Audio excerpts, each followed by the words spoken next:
So I don't know if this is going to be okay. Continue. I don't want to leave. I have no idea how this is going to turn out.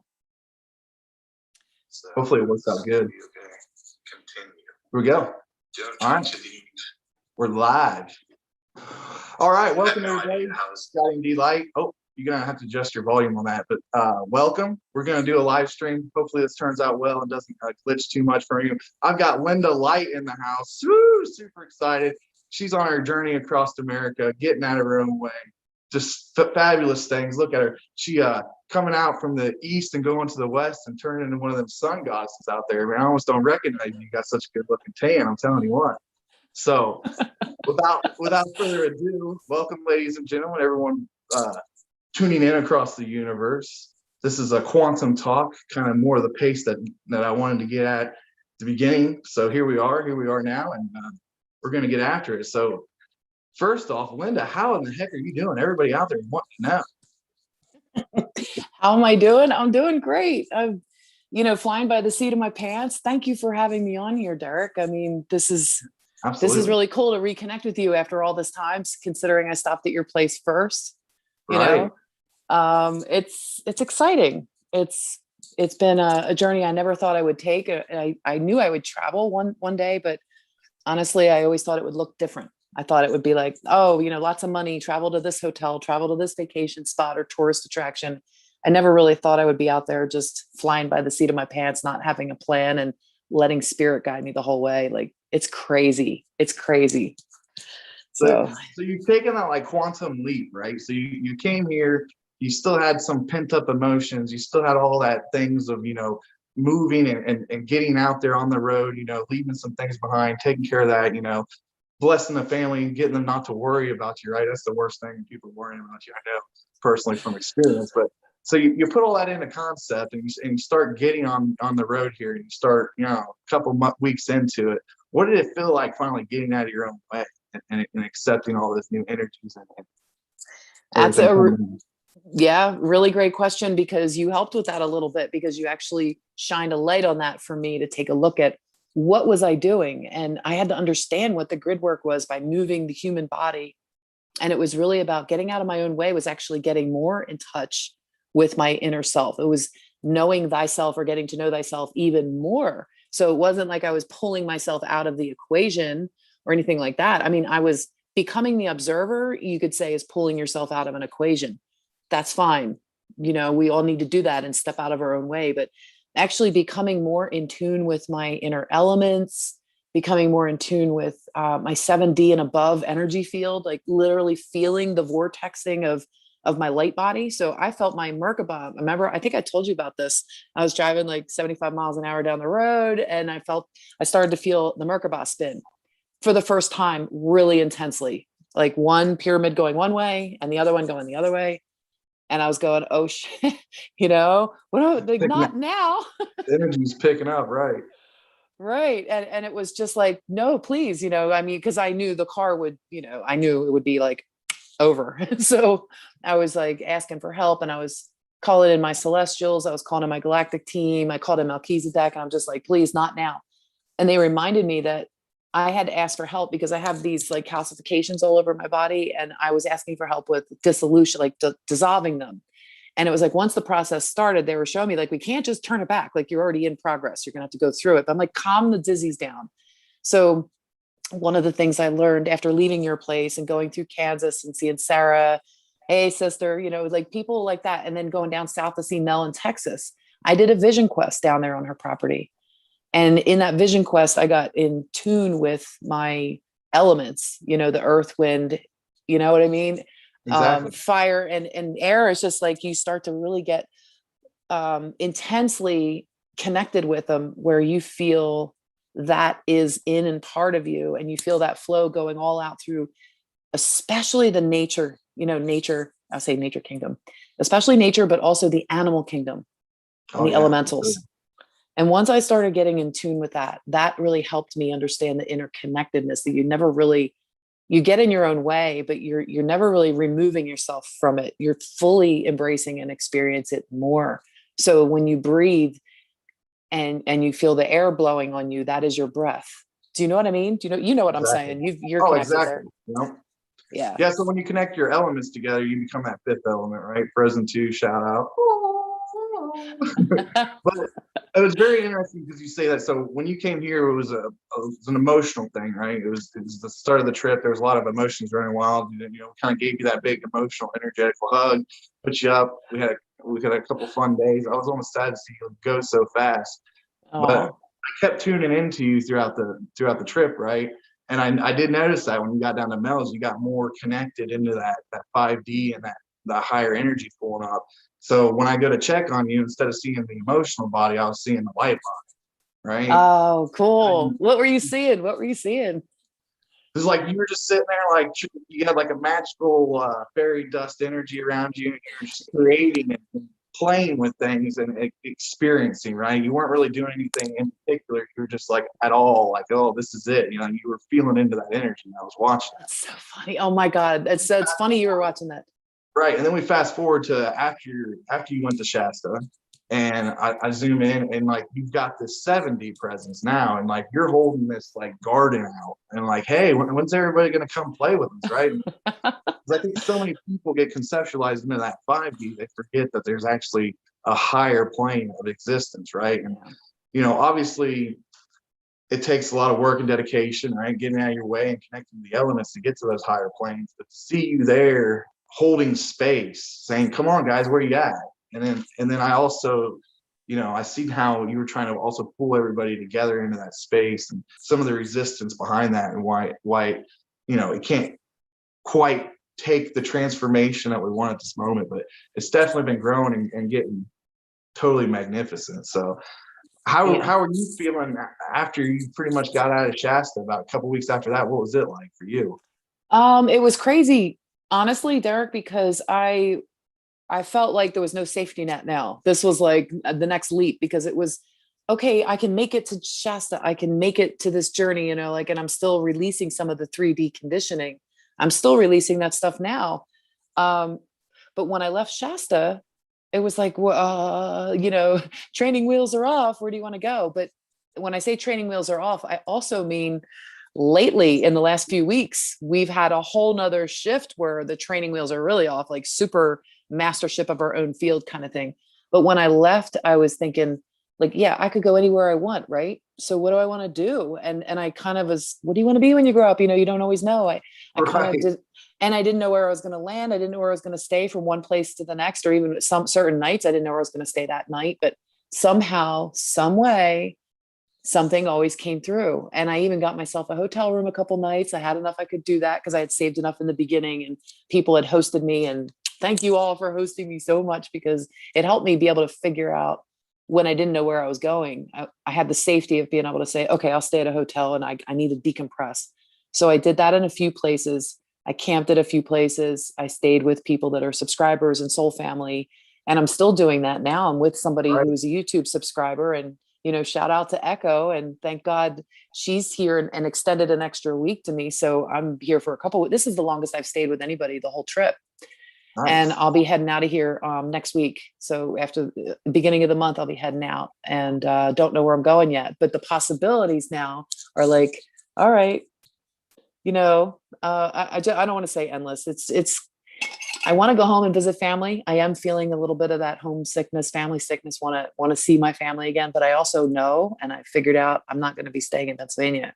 It's where my family is. It's where their home is, but home is where I am. And I have places to go and things to do. And this grid work that I've been doing is no joke. Sure. They showed me how I was quantum disentangling. They showed me how activating things and giving transmissions, and wherever I go, it's important for me to physically be in different locations to ground in and root in this. So a little of that's a little disconcerting. I'm not going to like lie about it and be like, it's all peachy keen. No, it's not. There's definitely challenging times where, you're literally like that on that Raiders of the Lost Ark, when you're taking your step out and there's nothing underneath you. Like, that's how it feels sometimes. Like, what's going to happen? What's going to catch me? Yeah. So when you were going through that mental uncertainty, what was some of the things that you used to not get stuck in that mental trap and kind of bind yourself up again? Got to get to work. Got to figure out where I'm going to sleep tonight. No, I'm kidding. You have to, you have response, to, right? you have to do, no, it just, I try to end every video saying something along the lines of try to be a little bit better today than you were yesterday. Right. Right. That And that's my 1%. motto. And that's my motto. It's just like when you're camping, there's a saying is pack it in, pack it out, you know, but I always believe in making the place a little bit better than the way you came in. So how do you make nature better? Well, you can play fairy, just like you said, you saw a fairy realm. It's funny you said that because every single 5G tower that I saw along the way, like I can tell you this now, but every single one that I was guided to, I had a command I was using with a mudra. I was using Holy Spirit and Hand of God, and I was sending out 70 plasmic forces to surround in bubbles and duplicate it to every signal that they meet. So we've been working on doing from 70 and above with the Fey realm. We've been using those technologies, plasmic light, to protect from first do no harm is the main command. Right, first do no harm. If it's used to amplify healing frequencies, which the technology can be used for, absolutely. If it's used to do that, it's fine. But anything sending out negative is no longer going out, at least not where the work has been done. So if there's other work or there's other people doing it, you know what I mean? It's all. Yep, that's what I do. I do the phone lines, all kinds of things, guardrails on the interstate stuff. But it's really interesting. You put that footprint down, right? And it builds it builds that quantum space in a way, right? And it's like if you think about it from like the avatar perspective, you are creating that quantum entanglement, right? So, you know, a lot of people would be fearful of the towers, you know, the 5G and stuff, but then, you know, like you just said, it's so easy with our intentions and how we move our energy, right? With whatever modalities, how we can just quickly, you know, put that in a lattice of protection, but then also turn it towards the good, right? So everybody has, you know, we're in duality. Everything has a negative and a positive, right? But in the same sense, how can you bring those two together and make it neutral? So I think that's really cool. That is really cool. I love that. You're doing that and you're experiencing it, you're feeling it. I mean, that's, to me, that's what it's all about, is having those experiences and then being able to share it with people on a super high level and, you know, being in that authenticity, right?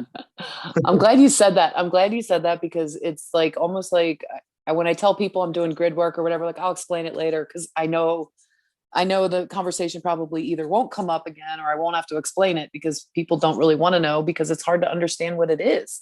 And until you're actually doing it, if you're doing grid work, you know you're doing grid work. Oh, yeah, you know? Without a doubt. You got to be able to have good senses, right? You've lost your human mind, so you can find your spiritual senses. Ooh, that's a good one. That's a good one. We're under the skies, right? Everybody still thinks we're crazy. Really, we're so magnificent. They just can't even explain. That's, you know, the art of the program. That kind of gets me into this other topic I wanted to talk about tonight. You know, we're programmed all these different things, right? And it's just automatically what's been throughout the years, right? And one of the things, the color of your shirt, yellow, right?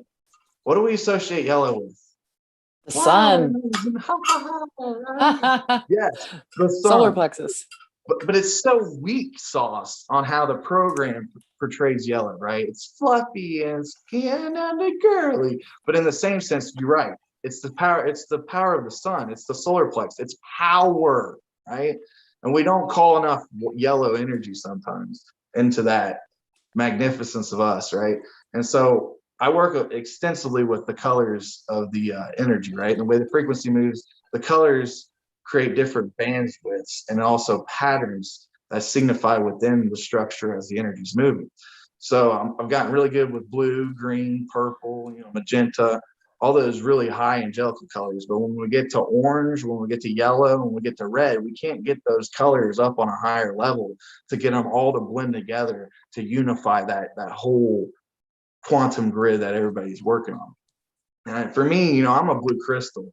So we have another crystal grid above the ether that us blue crystals are working on that's only sacred to that, you know, lineage. And as we build that, eventually the two are gonna merge, right? Yeah. And that's when we're really gonna see the split. But we have to have so much momentum in the different layers, so that way when they come together, it's a harmonious thing, right? They can just gel together versus pinging off each other and making the job harder than what it has to be, right? So you're talking about the blue crystals in that, huh? That's interesting when you're talking about the lineages for that. because I'm picking up that some of those blue crystals are in the healer lineage, obviously, but there's also like a white avian as well as a blue avian. There's multiple colors of avians. I didn't know about. I always thought it was blue avian and white avian only. And there's other colors that people resonate with. But one of the things I was working on when I started coming out too was healing the healer bloodlines, activating the healer bloodlines. And there was multiple people working on that activation spread throughout the world. And it's been amazing to see just the people that are coming online and coming awake and asking questions and being drawn to healing modalities that, have been around for a while, but it's good to see them waking up to their true lineage and why they're here on the planet. Yeah. That's something I've been really excited about too over the last 3 months or so, getting in these conversations with just normal people, and not going off the rails and being like, oh, I can do this and that. And, like throwing energy at them and stuff and getting them kind of aroused, if you will. But now I'm articulating myself in the proper manner and just having simple conversations to try to make the ego break away from the mental, right? Because they're so tied together. And if we can have an emotional thought without the thought, have an emotional response, and then the same thing, have the thought, but don't have the emotional response, right? We kind of bridge that gap, right? And that goes back into retraining your subconsciousness and changing the program that you've always known. But when you do that, right, and then you can have this conversation and connect to somebody emotional, but on the mental side, you're healing the whatever that emotion is too. So it's like a flip-flop back and forth, and it's amazing to see the upliftment of it, and then of course the psychedelic senses and stuff, like as they think about that conversation, you see their face again, right?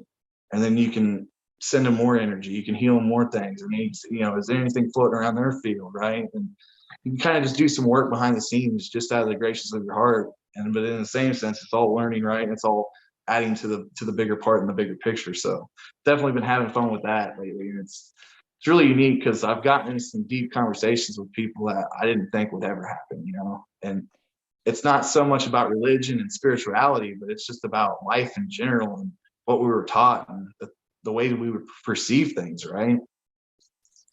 And if somebody says like, oh man, this is going to be a long day or something like that, I just always smile now and say it's all about perception. I think the old me would be like, oh, you can't think that, that's negative, you gotta be positive, bro, right? It'll be fine.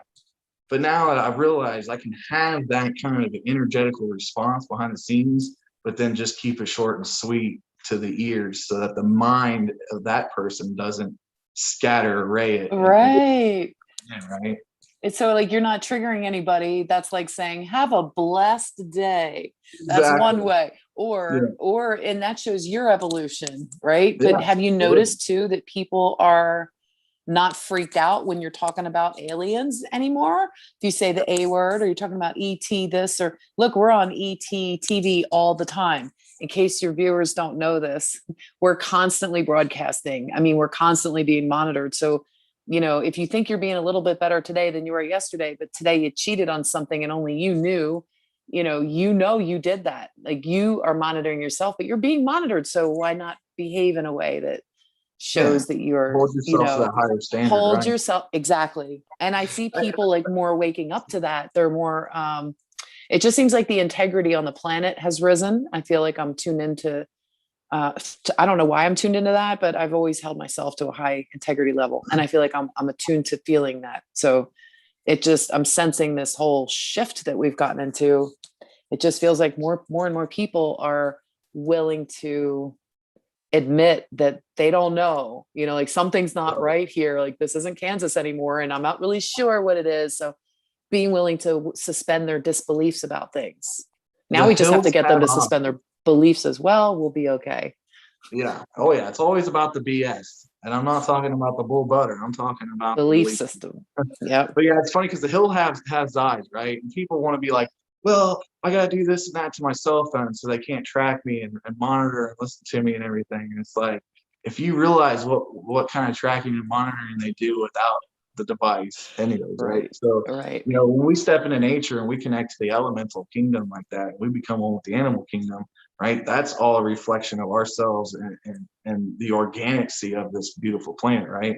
And then on top of that, you got your ancestor the plane, and then you've got all the goo in between the layers. You know, it's very fascinating to Well, wait. So we have to talk about that a little bit, because you are very, very wide awake and very open and connected, and you see a lot and all that. Now, people that are just tuning in, that maybe don't know, or if this video gets shared and they see it later and they're not sure about your story, do you think you could just give a little bit about, your awakening, like how quickly it happened for you, and how, you dealt with that? Because I know, I've got people that have been asking me questions about feeling like they're a pinball inside of a machine bouncing around, and, they might need just a little bit of help with that. So, like, can you talk about that a little? Because when you talk about the goo between try the to sum it layers of up. ancestors. Yeah. Yeah. It's a longer story, but let's see. I'll take a quicker approach. So yeah, elevator speech. I was super upset with work. I got a raise, but healthcare went up, and things just weren't, and I was living in that victim mentality, right? For me, woe is me, right? And the more I went through that, I just got disgusted, because I was like, you can never get ahead, right? Every time I had $1,000 in the bank, something would happen, have to use that money. I just constantly was struggling, right? And I was kind of yelling at the universe, upset, right? And I had a visitor, right? And these pink beans came down, and they were hugging me, touching me, and everything. And that pretty much just sent me into, as the system or the program would call it, a schizophrenia, bipolar, manic condition, right? So here I am having this archangel experience. I'm walking around seeing how everybody looks like everybody. Everybody's got look alike, and how the energies are alike, and how these people automatically are going to appreciate me because they have similar energies and stuff. It got to be at a really high point, right? And then, unfortunately, it was just sporadically coming at me. So everything I walked around, like, people could feel it, and it was shifting things, and it was just too much of a frequency pouring out of my body, right? And it became bothersome to some. So unfortunately, I had a situation arise where someone made up allegations upon me so that the police would come, check me out. They said I was going to go hurt people in a crowd. I'm like, come on, you hurt somebody? Like, oh no. So that unfortunately ended up to the mental rehab facility. And when I was in there, then that's when I realized, the classifications of everything, right? And with all this sporadic energy and getting out of there, and then, like, you got to take these pills because you're bipolar and schizophrenic. And then I was just like, no, none of that, right? And the energy was sporadic off me, right? And I was trying to ground it. I couldn't figure it out. And I finally just said, whoa, I'm going to work on myself. So that's when I started working out. I started getting on the vitamins, making sure I was things that I could control within the thing. And okay, because that good. whole situation happened, I lost my job, right? So I was pissed about the job, right? So that, when we talk about be careful what you wish for, but, obviously, if something doesn't serve you and you put that out there, it's going to go away. Yeah. So the job went away. I'm lost. I'm confused. I've got all these thoughts running through my head. I'm talking to dead people, and, like, I can't even get the dead people to stop talking to me.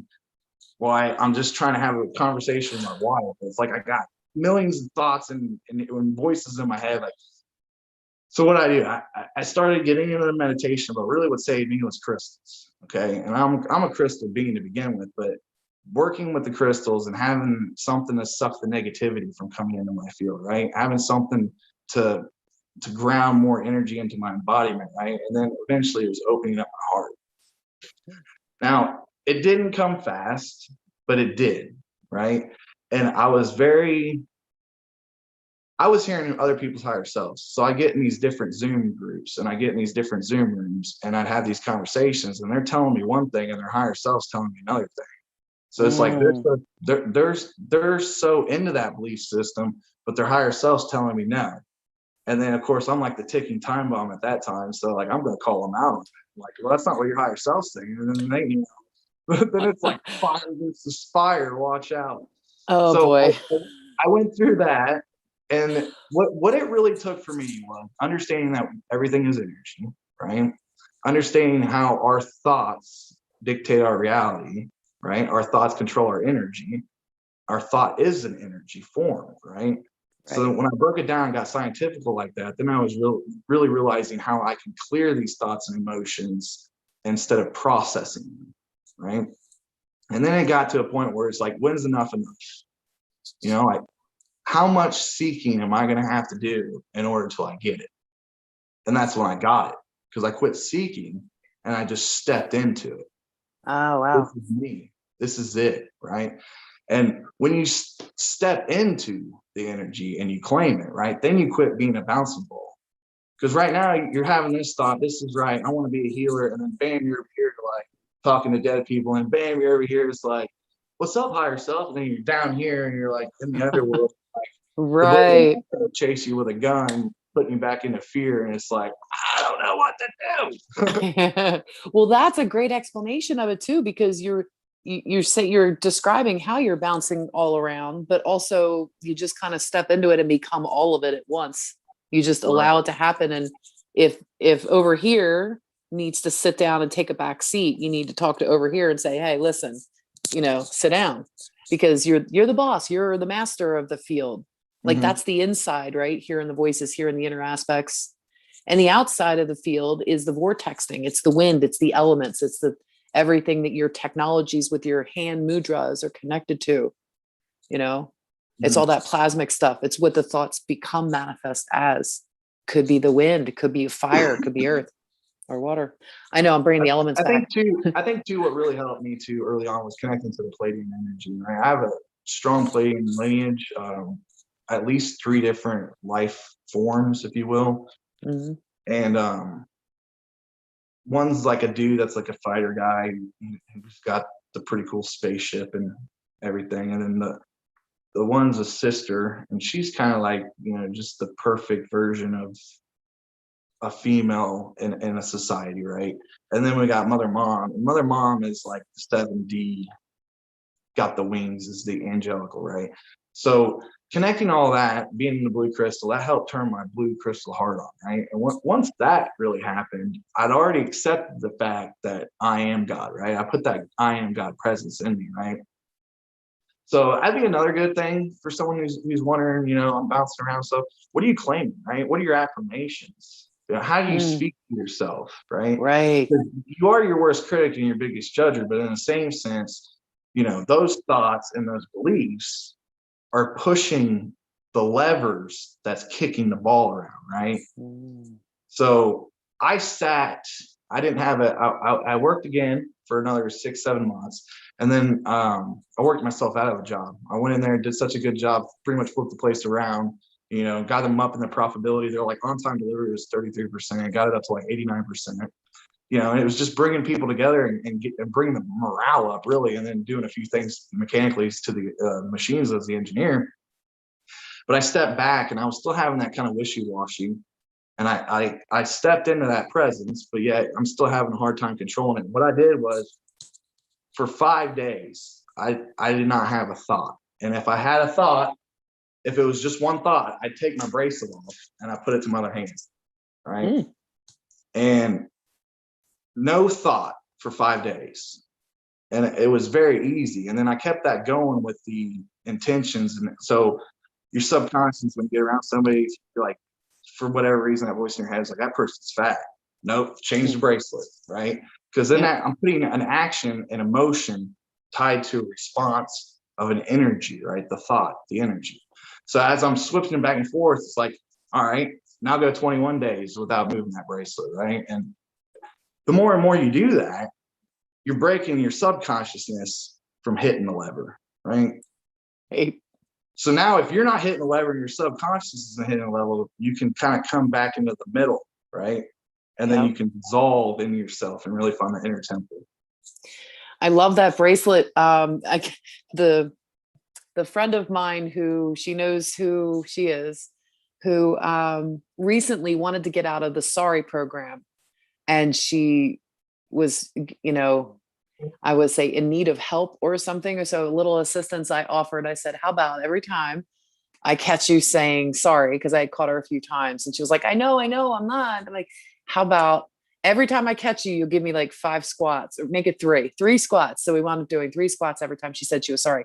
The good news is, in the first day she started catching herself, she would be like, oh, no, I owe you 3, and she held herself to the integrity of knowing that. And I said, you can help me with that too. Because you're around people that are doing stuff. Sometimes you start falling into that habit. And I started falling into sorry again. I haven't been sorry for years. It took me decades to get out of it, but I haven't done it for years. And so she did it for me too. And I only had to do a couple squats and that was enough for me. I was like, all right, I'm not sorry. Sorry, not sorry forever. Infinity, I call it. But I think that's interesting too, as you're pinging and ponging your thoughts and how you talk, right? So if you say can't, try, Yep. Sorry is a big one not to say, right? Because when you say you're sorry, you're pretty much calling yourself worthless, right? So you're putting that out to the universe, right? Because you're insecure and you're freaking out and everything. So you're sorry to everything because you're sorry to yourself. It's like, no. Like literally just focus on your thoughts and the words coming out of your mouth for a week. Like quit watching YouTube videos with Palladiums and Nordics and all this weird shit. You need to work on yourself right now. You can find the Pleiadian within. No, but there was others on the trip where, I'd offer some homework and say, just don't talk for a whole day, like silence for a day. So when you're saying no thought, well, when's the last time that you just didn't speak? Even, like, unless you absolutely had to, maybe you could write it or text it to, a significant other, spouse or something. But when's the last time that you went in observance or just went into nature and didn't speak at all? And like when people hear that, they love the idea of trying that again. Like, yeah, like I'm up for the challenge. It's an easy challenge. Just take yourself on a Saturday or Sunday if you work full time or you're still in the matrix that way. Take yourself to a park, a state park. There's always a state park nearby. And just give yourself at least 4 hours. You don't have to do it the whole day, but try to do it the whole day, or at least set a goal, for half a day to not speak. It just gets you into that reset that only nature can give you. And nature is like extremely important, I think. I mean, being the country boy that can survive, hunt, fish, and that's why we always did it, right? It was, you take your mind off it, you're focused on a certain task, and you're not having all these thoughts, and you're not speaking, right? You're sitting there chilling in Mother Nature. So definitely cool.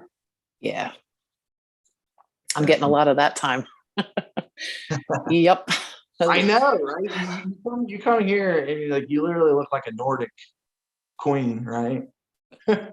White skin, and now you're like the goddess of the sun over there in Arizona, just soaking up. I mean, I don't think I want to come back to the East Coast either. It's funny that you're saying that too, because it's like I see. Okay, yeah. So I got some tan going on, but when you hold that next to my belly hasn't seen the light in decades. Again, decades, and it's such a huge difference. It's ridiculous. It's very comical. It cracks me up, so that's all that really matters, right? It makes me laugh.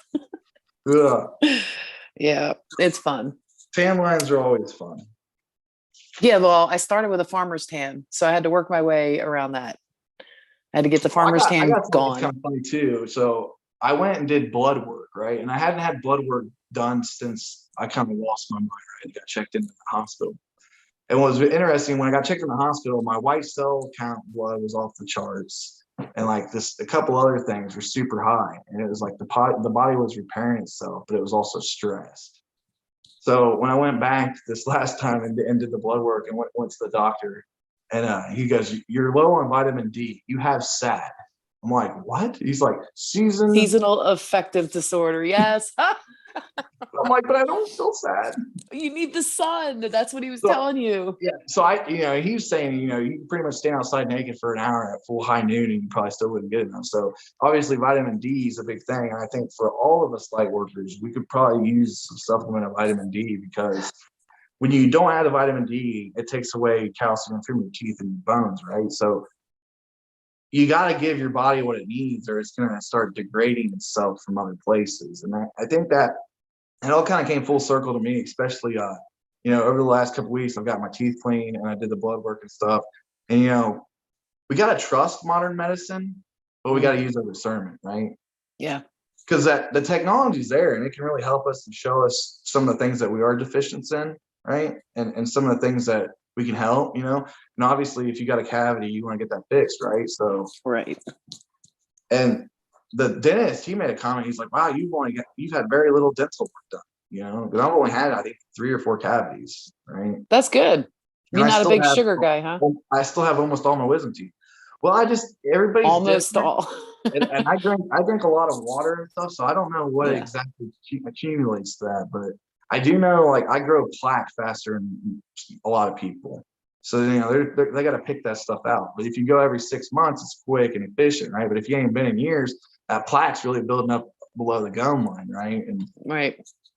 so just anybody out there who's putting it off because they don't trust modern medicine or a doctor, I want to give you this little tidbit too. I talked to the doctor he asked if I had any concerns, and I told him, it was like, I get this energetic sensation in my heart, and it feels like this zinging hummingbirds in my heart.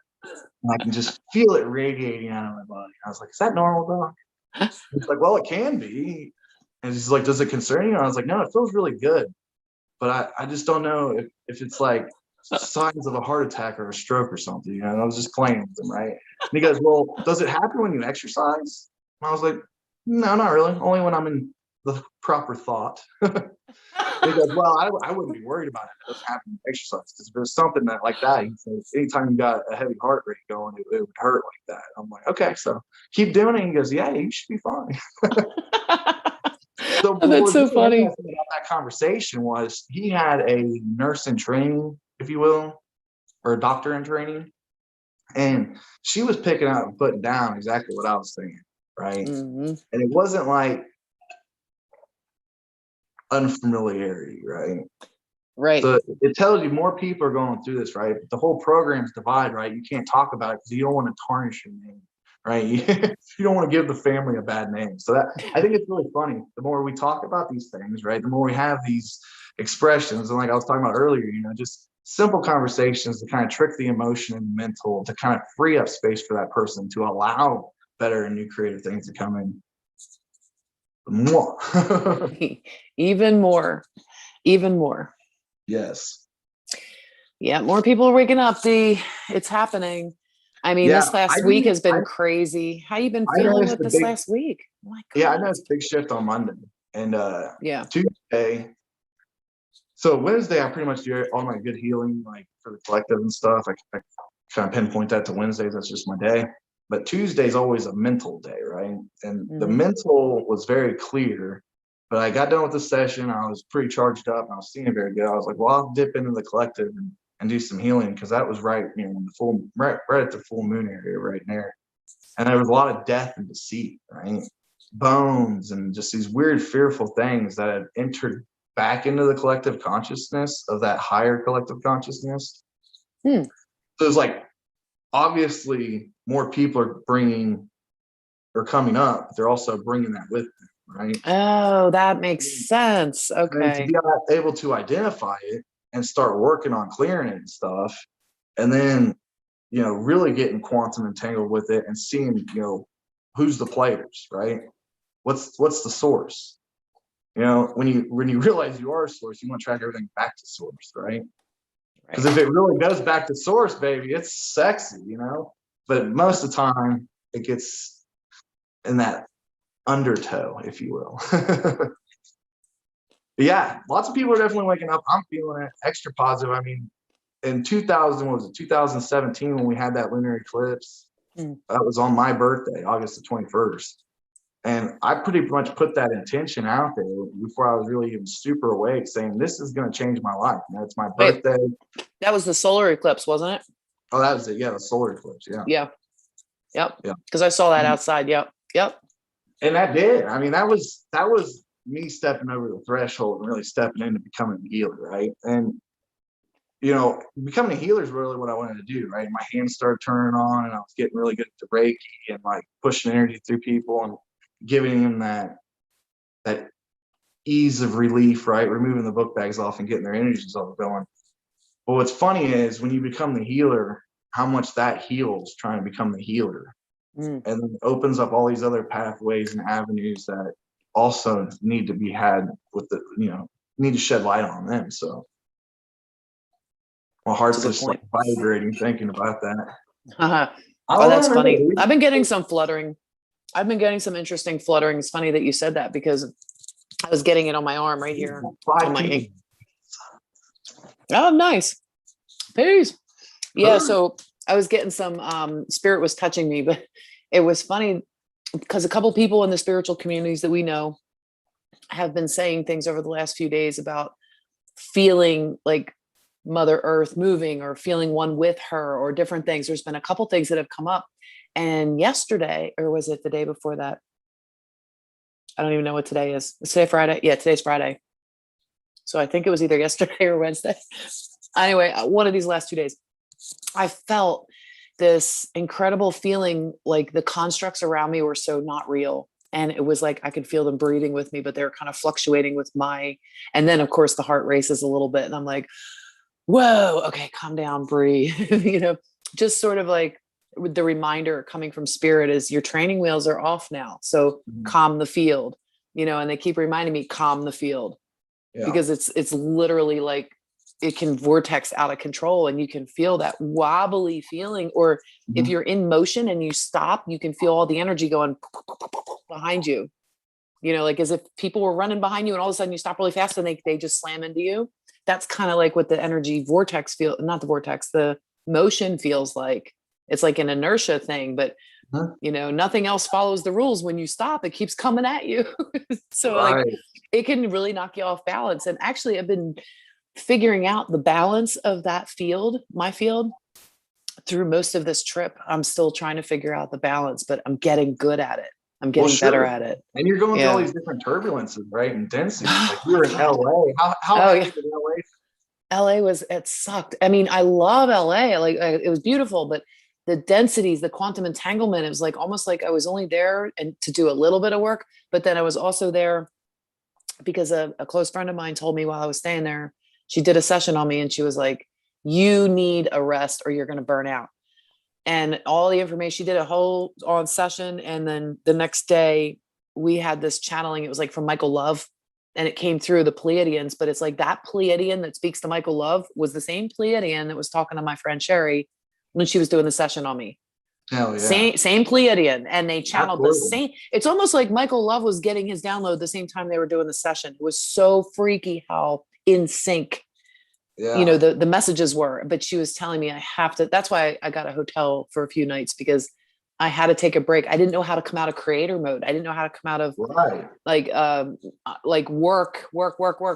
Everything was work, but the physical body might not look like I'm working, but I'm fucking working. Like I'm telling you, I'm working. Excuse my French. Sorry. No, I get that. But I want to rewind that back a little bit. So when we're talking about that earth movement, right? So as you go through your integrity test, right, and really step into your I am presence, right, eventually you reach a crescendo and a threshold. So once you hit that threshold, when the alignments, right, of the planetorials and the stars and everything that aligns, right, when those alignments come back and you're at the part where you're ready to take the step or the quantum leap, if you will. So what happens is you become more entangled. You have more influence on the energies around you, right? And when that happens, you feel that, right? I remember sitting in the couch, right, and feeling like I'm flipping out of the couch and I'm trying to get up, but I can't move. So now I'm literally sitting in the couch and I'm upside down. And it was just throwing everything off. And I'm like, what is going on? And it took me probably about a year after that to really understand how that was kind of bringing me into that overall more influential into the energy, right? Giving me more creator ability, right? Bringing on entire manifestations and stuff, right? And yeah, ever since then, these thoughts manifest way too quick, right? Like just tonight, one little piece of pizza left, and I'm like, I'm gonna get that piece. And then as soon as I had that thought, my wife snatched it up. I'm like, dang, gotta be careful what I'm thinking. It was a good looking piece, right? The pepperoni was just crisped up, just perfect. Just in the right spot. I'm going to get that pizza. No, they are. The thoughts are manifesting really fast. Experiencing that shifting and that movement right now, like, stop back and think about all the work that you've done with your subconsciousness, all the work that you've done energetically, right? And moving this energy through your body. It's like, now's the time to really fully expand into that. And if it happens again, try to see if you can still it. Oh, I do.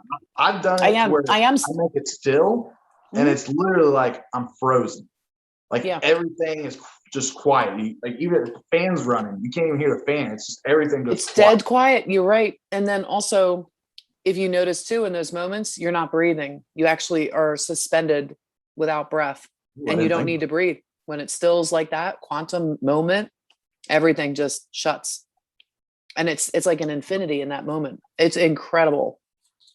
Yeah. that is. It's humbling. It really is too when you have certain things like this. So even to the seekers that will watch this video in the future, you know, when you're trying to get your third eye to come on and you're trying to move all this energy, right? Your pineal's kind of locked up and it's programmed to turn backwards and kind of lock itself up.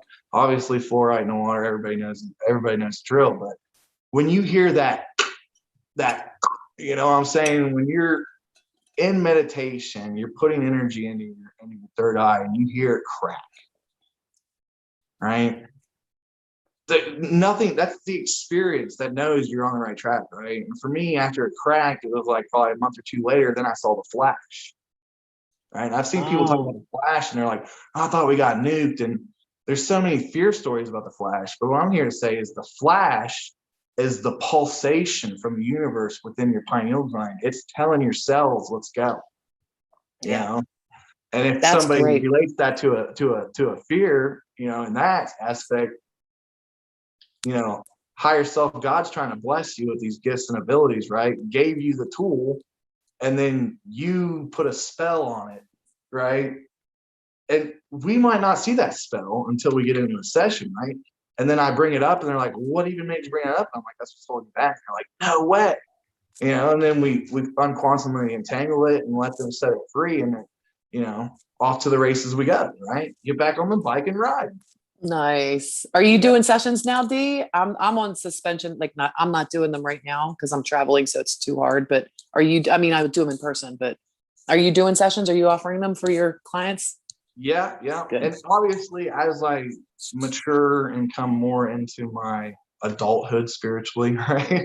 Come out of that adolescence, I'm being very cautious with the energy.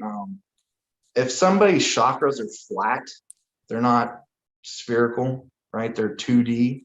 I don't spin them. Okay. I just flow energy through them, right? And allow that person to spin their chakras.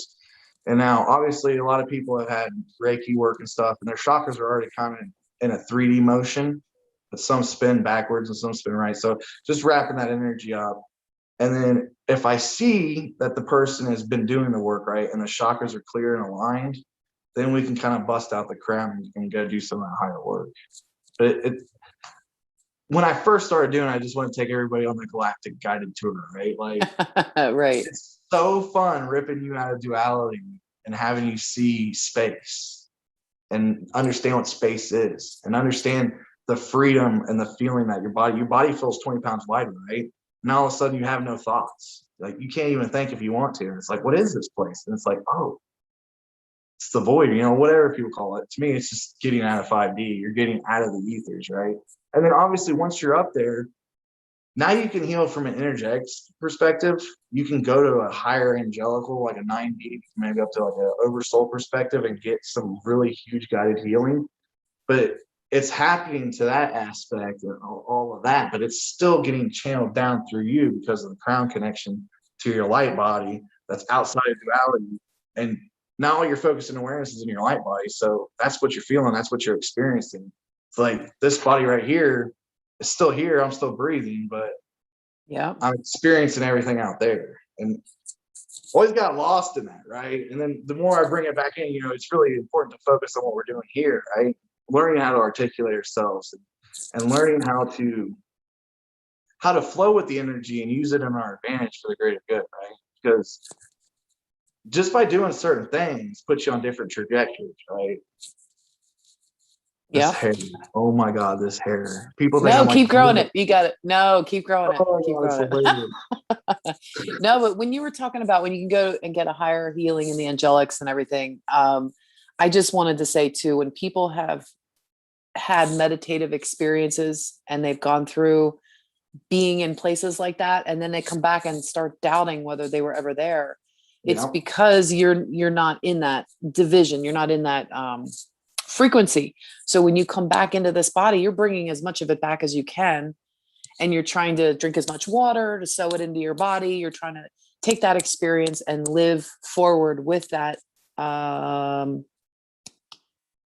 inclusion. No, integration. You want to integrate that experience as much as you can moving forward, because you can go back, you can tap into that. It's quantum. You've been there before, you can go again.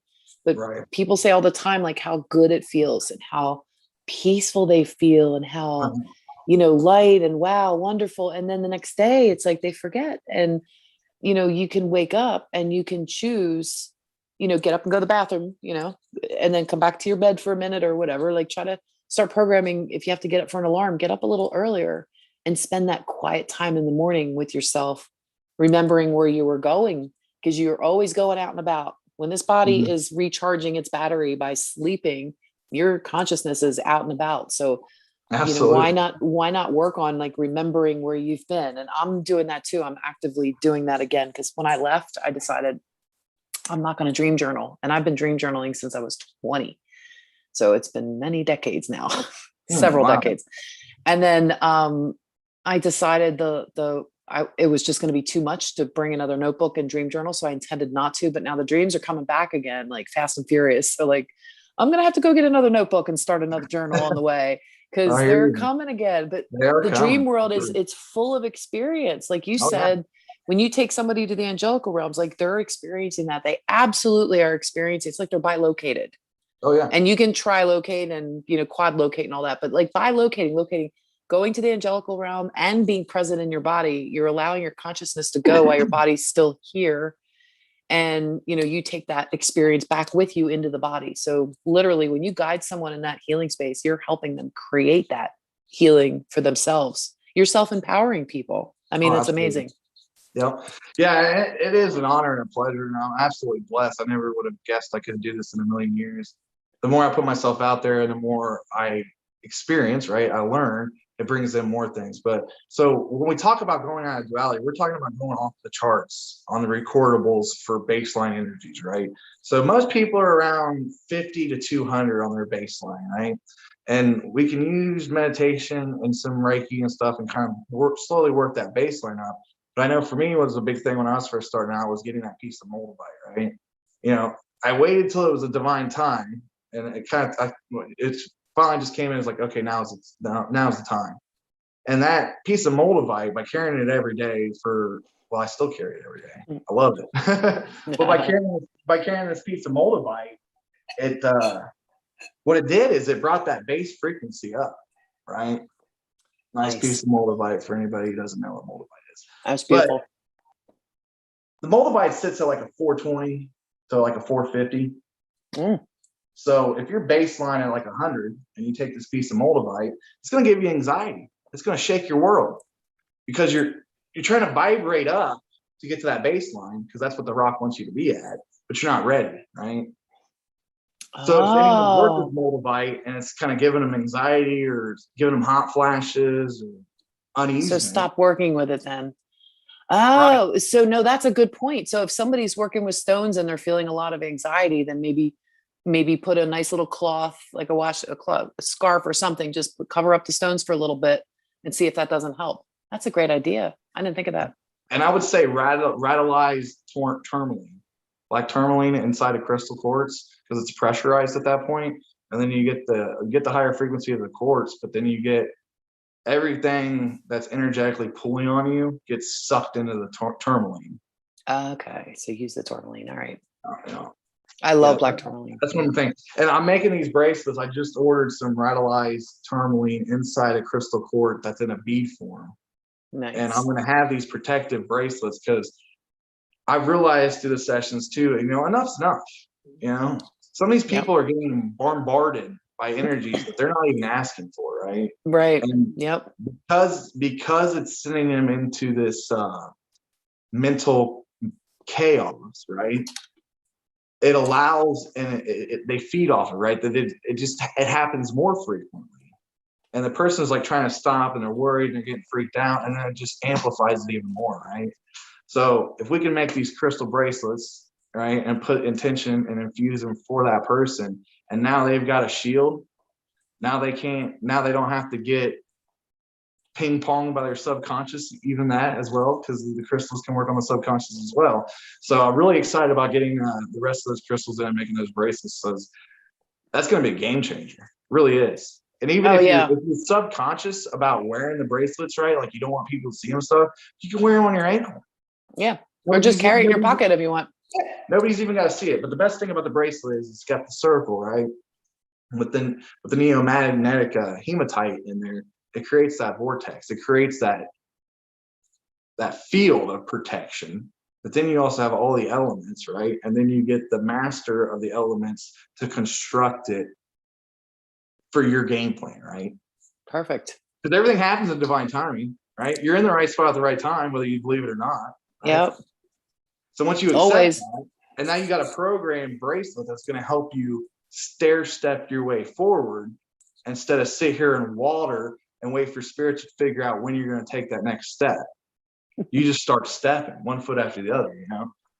And it's so funny too. Like when I get clients that I've worked with, you know, for a while here and there, when those light bulbs come in, right? The sense of gratitude and appreciation that I get, it's like how did that go? I have to think about it. Go ahead. It'll come to you. Don't worry. It'll come to you. Oh, as far as the bracelets go, I was thinking too, there's Michael and I were trying to get a website together. It's going to be called Ground Crew Leadership. And great idea. We're trying to work. Yeah, we're working through so that we can have it's just going to be a big hub is what it's going to be. And we want to connect with all other, you know, hubs and all other platforms out there. And, you know, there's some people, like, I'm going to go off for just a second on so-called spiritual leaders. And maybe they were leaders of the past, but they've developed things like, you know, courses and retreats and all kinds of things like that. And there's one in particular that irked me the other day. I just saw something, actually, it was today. And it's a very well-respected spiritual leader in the spiritual community. And this person's doing a weekend for the June equinox, and they're doing it down in Sedona. And they're offering, you know, like $555 for 3 days or whatever it is. Sure. And I go, okay, fine. But they're offering online on streaming, you know, which is better than what, you know, the last one that we just had in Sedona didn't even offer that. And for people that can't make it, you know, let's be reasonable. Yeah. There's people that have gotten so caught up in the greed of money, of their overvaluing their own sense of time. And they've lost touch with the fact that most of the spiritual people that are waking up out here are struggling with money, because we're here to flip a planet in a way where we don't need money anymore.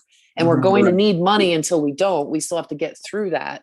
Right. But I'm calling out the spiritual leaders out there. Like, I'm calling them out all day. I've been calling them out. Like, you don't need to rape people for money because you overvalue yourself. There's nothing wrong with valuing yourself. There's nothing wrong with putting a price tag and a ticket for your worth when you're selling things. But don't forget about the little guys that can't make. You're here to help people. You want to help people. You don't want to price them out of it just because you're after the money because you want to make a certain amount. Like, stop that. So I'm just coming down as like big sister here. I mean, some of the events that cost more money, you know, if they're putting you up, if they're feeding you and all that stuff, I mean, that takes money and effort. And people feeding you and putting, no, I get that. But the live stream one, like, why does the live stream have to be so much when? How much is the live stream? $222. Right? For a live stream, right? If you made it like $20, you'd probably get so many more people. Right. Right. Oh, wow. $20. Are you kidding me? Like, even if they did $75 for it, be reasonable. Like, all right, I get it. You have to pay for your bandwidth, or you have to pay for more, whatever. But come on, I'm talking about the live stream thing, because people that can't make things in person, right? You know, they can't do the airfare. Like, they live across the country and they can't do it, or they live in another country. You're offering a live stream. Come on, bring the price down now. Bring the people together. Yeah, I totally agree with that. I mean, the vision I see is disappointed. Having spiritual retreats like I'm like a Holiday Inn in a way, right? Like, everywhere you go, you see a Holiday Inn. So everywhere you go, you see spiritual retreat.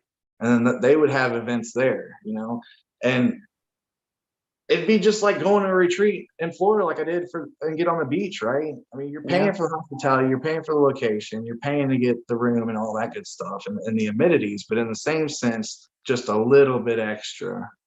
Yeah. You know, like, you know, if you want a massage while you're out at the resort, right, you pay a little extra, right? So Exactly. having those options too, right? Because not everybody in the family is going to be wanting to do the spiritual stuff, right? So if you know, the husband can go play golf and he's playing golf in a lit area and he has like the best round ever and his emotions and everything go up.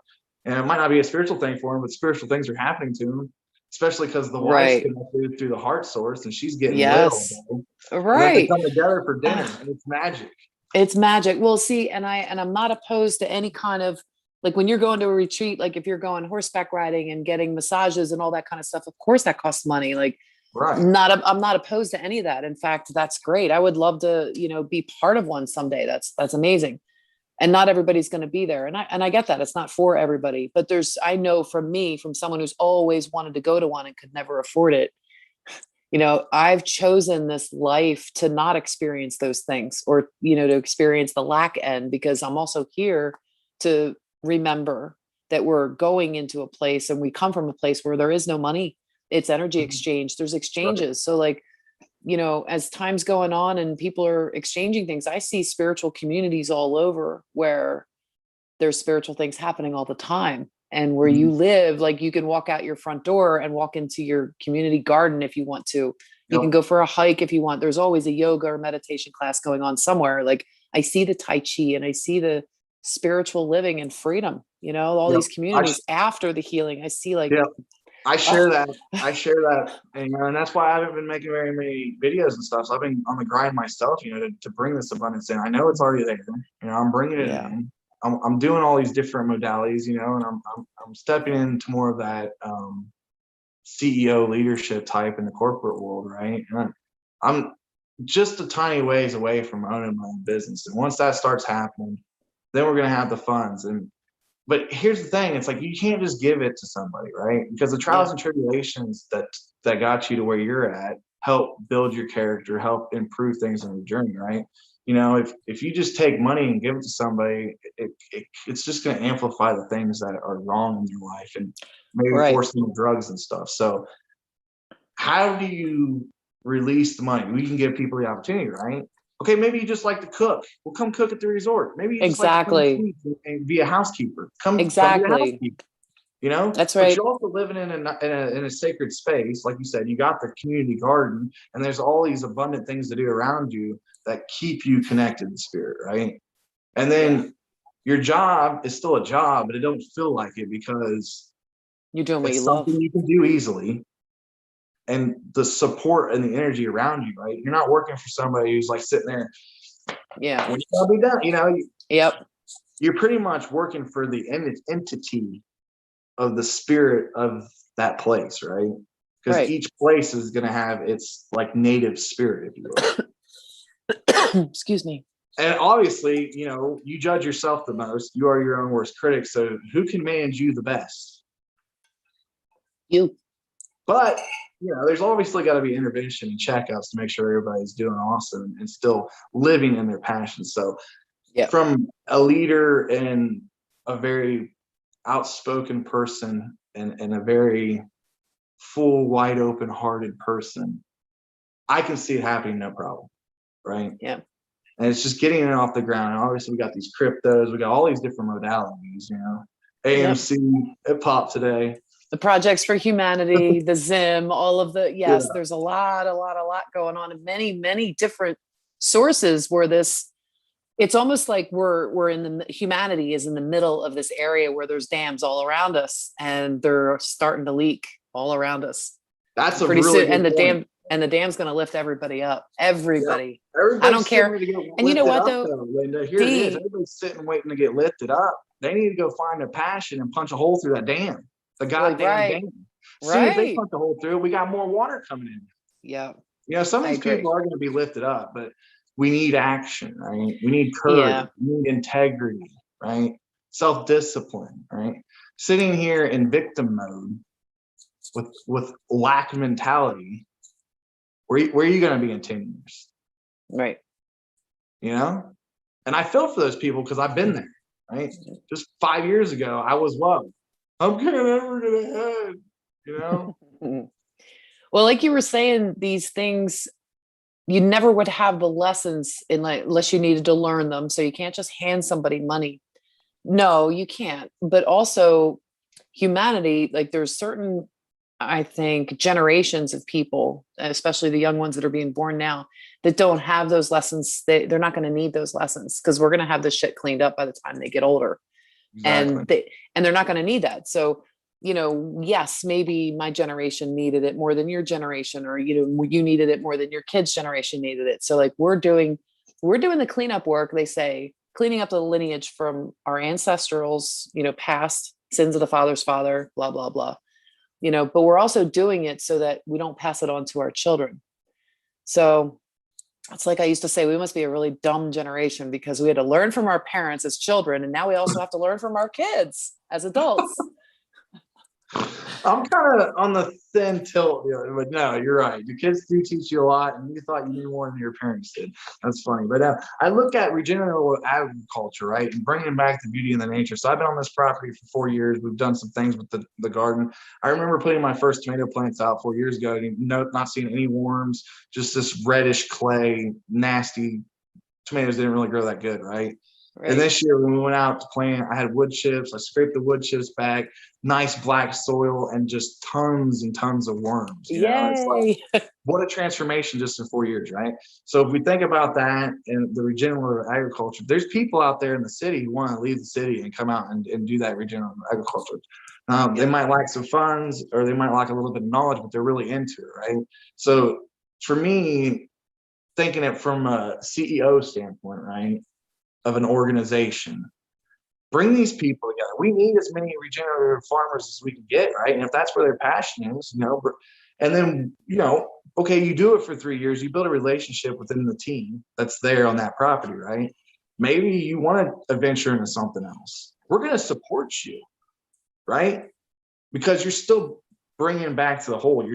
If we can create an unbreakable bondage experience, and that just superly changes people's lives every day. Yeah. The more people get on that train, the longer that train becomes. Next thing you know, it's the only train running in town, baby. Well, all these communities, they're going to be popping up, that already are popping up everywhere. For sure, yeah. There's so many people that have a similar thing. And like you said, a lot of people leaving the city, they're just realizing it ain't where it's at. And maybe they didn't have the funds to do it before, like you said, but there's going to be these communities. There's going to be, places where people can go and do exchanges. There already is. There's something called intentional communities, and you can look them up.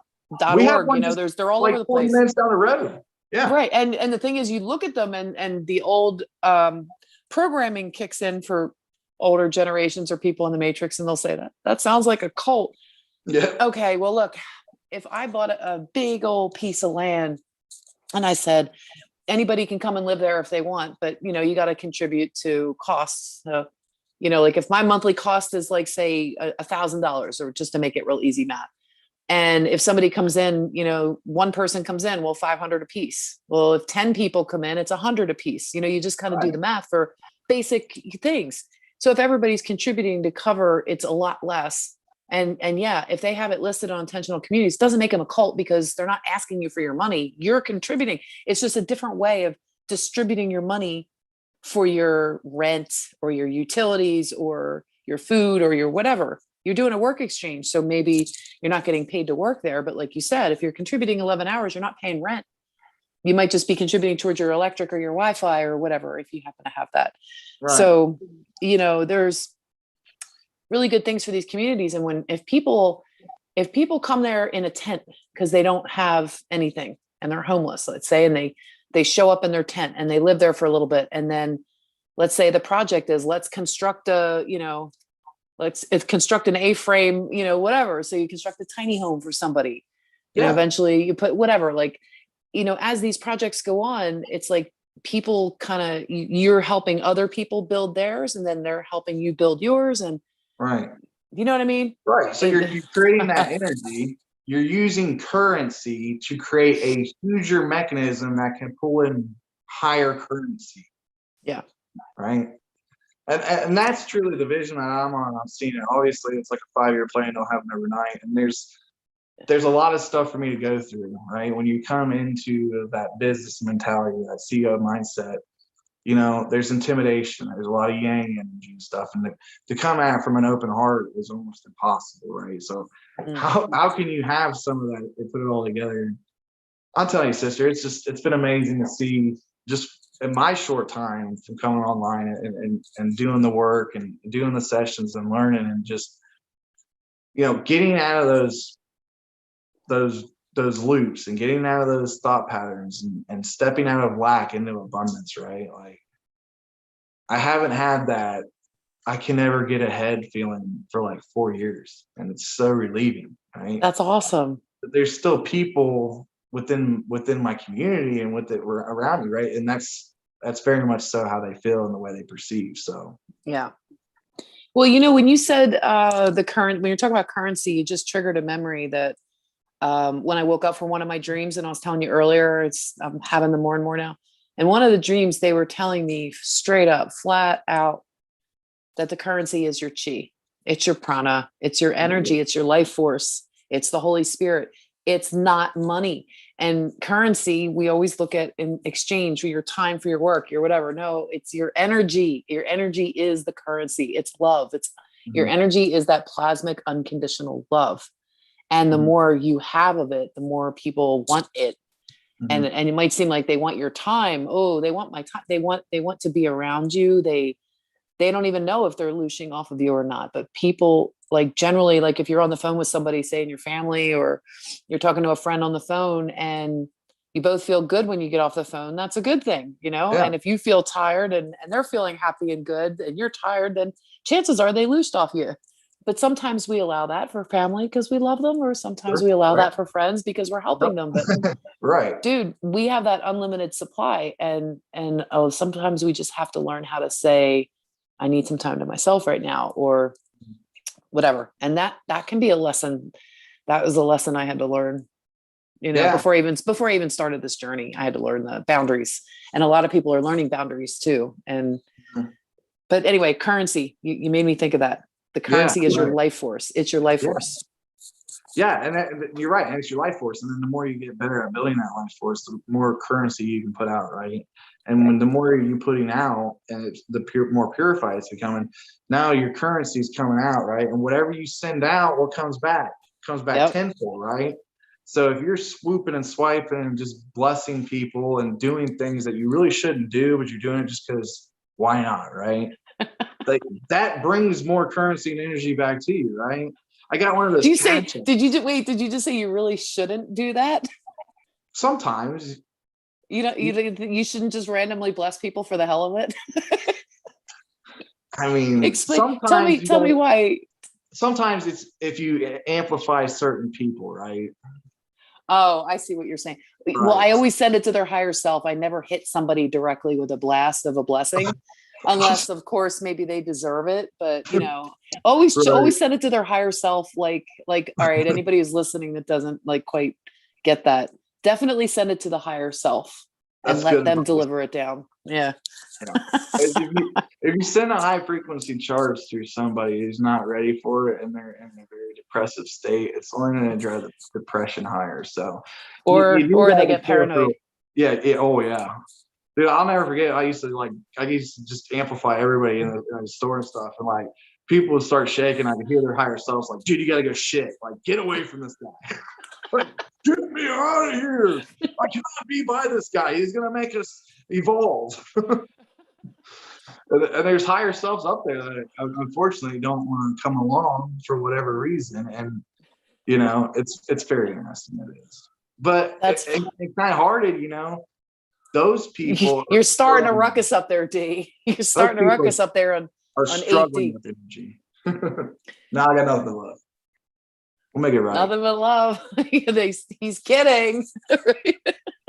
I mean, it's funny because it's true, but in the same sense, I mean, I am. It's different for me because I've always been very blunt. I've always had a lot of courage and a lot of self-integrity and stuff, right? And obviously, you can't control things 100%. But when you got a good grasp on how the energy works, how your thoughts move, and you see the results, you help people step into higher consciousness. the gratitude, the compassion, you're burning off gratitude, compassion, and that blissful feeling, right? And those are all very higher energetic trajectories. So when you're in that, I mean, you got no time for depression. You got no time for anxiety. Right.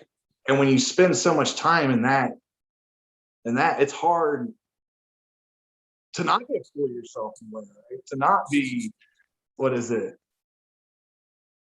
I don't know the word I'm looking for. They're trying to tell me just change subjects. Nobody wants to hear this shit.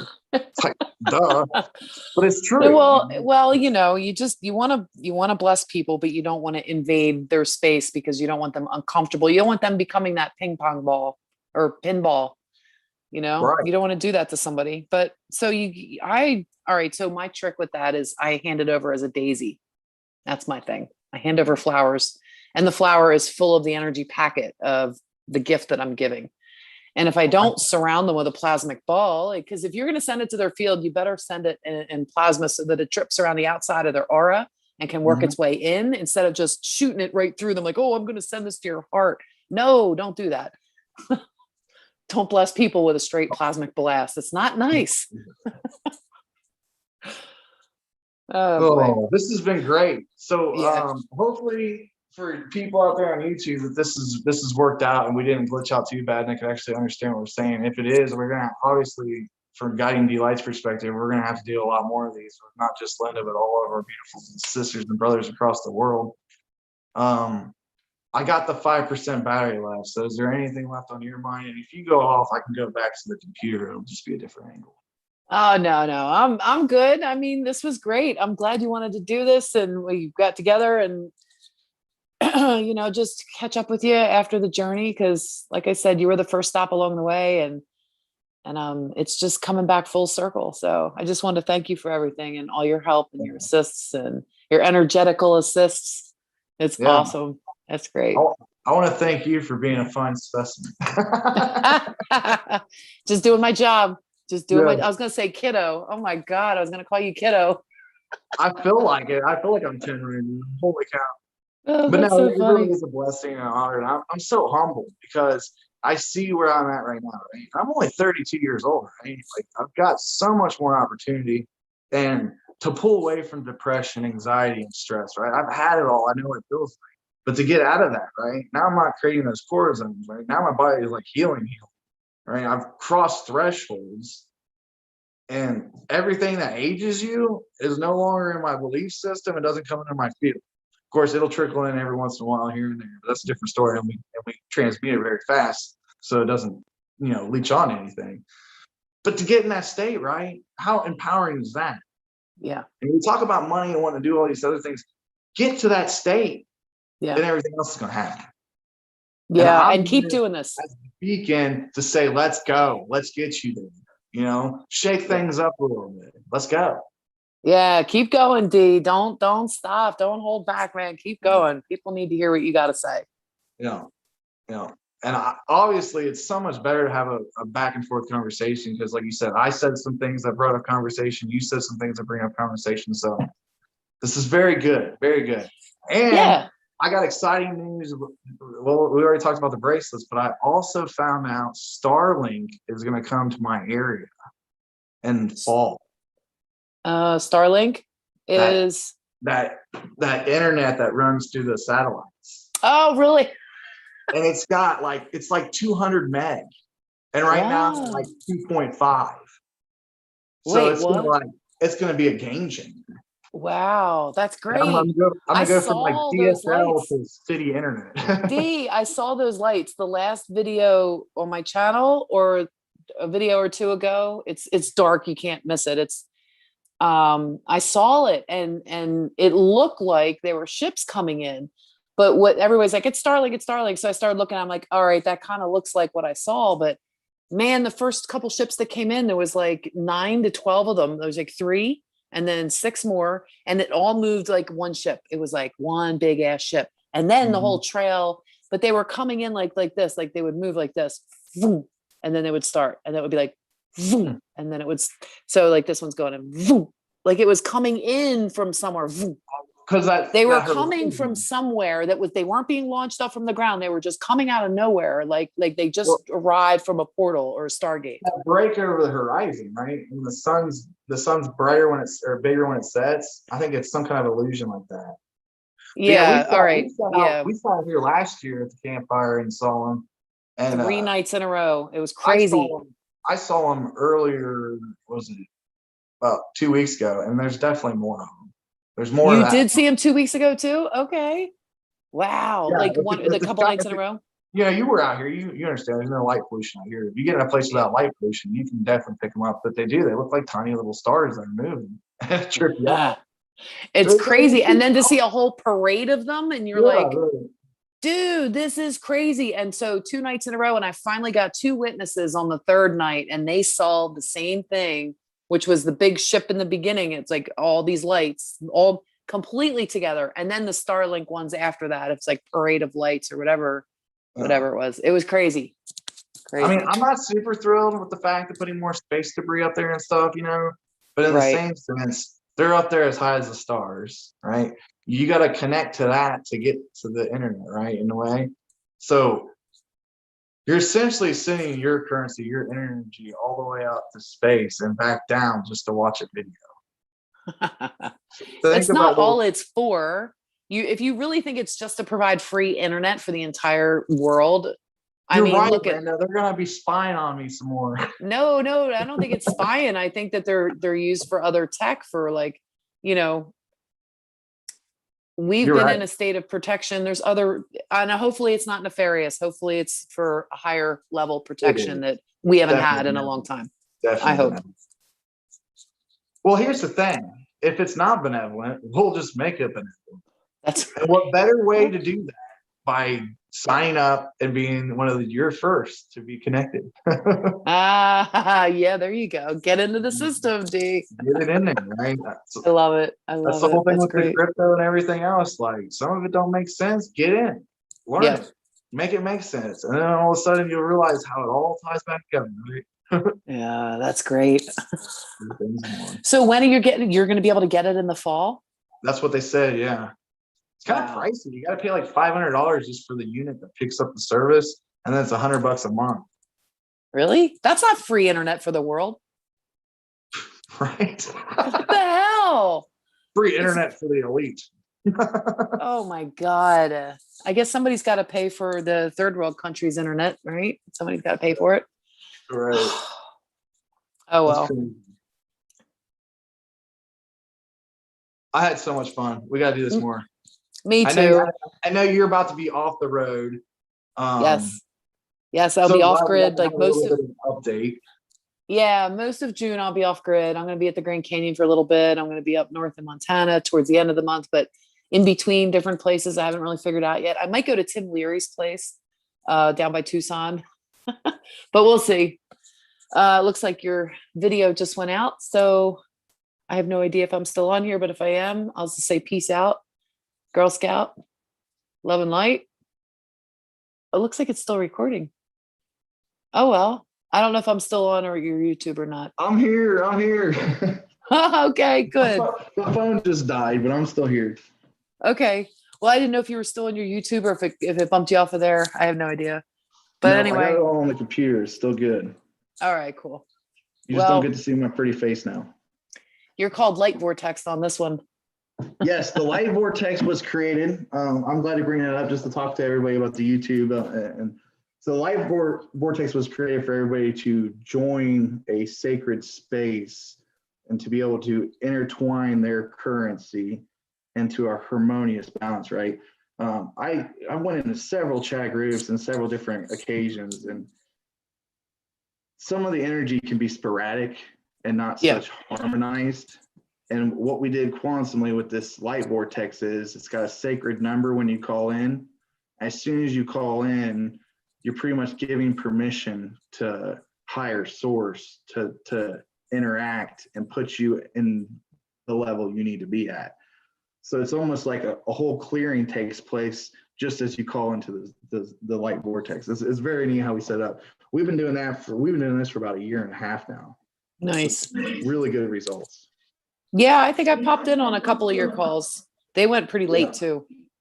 Yeah, we do guided meditations. They start normally about 11 Eastern Standard Time. Yeah, and sometimes I'll stay up till 3 o'clock in the morning because we're so amped up, having so much fun, you know? Yeah. So yeah, I was super tired when I got off of one of the calls, though. We were channeling a lot of energy and there was a lot of healing going on. And I just didn't know how much energy was leaking out of my aura at that time either. But yeah, super powerful. Right, but that's it, right? It's like becoming a superhero is like a professional athlete, right? You got to see how long you can hold higher frequency and how it runs through you, and you know, practice doing it for 30 minutes and practice doing it for an hour, and next thing you know, you're doing it all day, baby. That's right. Watch doing it all day, because you can definitely disturb quite a few things. Yes. So we're excited. I can't wait to see a little bit more about the journey and stuff. Obviously, you look great, fabulous. Do you have anything else you want to say? No, just thank you for having me on. Thank you for connecting and being my friend and being my soul brother. You know, it means a lot to me. And your family hosting me when I came out there, you know, it's really good to connect with people, to know, you know, that there you are. Just to know that, you know, there's soul family out there, and the soul family takes care of each other. And right. I appreciate you, and I appreciate all the work that you're doing. Absolutely. You know? Thank you. Yeah. And my message to everybody is, you know, if we can uplift each other and we can support each other, we don't need the validation of this program of bullshit. We don't need to follow deceit. We don't need to judge ourselves. Right? We just need the right connections so we can fully express ourselves and step into that true authenticity. And once we do that, I mean, that is pretty much claiming it, right? And then you just got to integrate it, you know, and become it. And then you just got to, what is it? Sunrise, sunburn, sunset, repeat. That's good. Awesome. Awesome stuff. Well, thanks to everybody who tuned in live. If you're not catching this live, shame on you. Hopefully we see you next time. This was totally spontaneous, and I did not announce it at all. And this is my first video in a couple of weeks. So those of you who did get the ping and came in and got to have some fun, thank you. Those of you watching and the replay, go check out Lynda Light's YouTube. If you're not already a subscriber, definitely hit the like button and the subscribe button for me. And now you got to hit the bell, because obviously Dee's going to go live when you least expect it. So Woohoo! Good. We're going to keep it up, baby. We're going to just, I mean, I was told to wait till we shift into that 26th, right? We're obviously seeing the collective consciousness change, its thought patterns. Obviously some stuff's going on. So it's time for us who have been in the game for a minute to pick it up, right? And do some clearing, do some transmissions, get back into that work like maybe you haven't done in a couple of years, right? Just if it's a couple hours out of a year, out of a month or something, you know, just a little bit is going to help add to that cookie jar. If we all do our part, that jar gets fuller faster than you know it. Super Very good. All right, Lynda, till next time. Thanks, Dee. Till next time. Peace. Peace.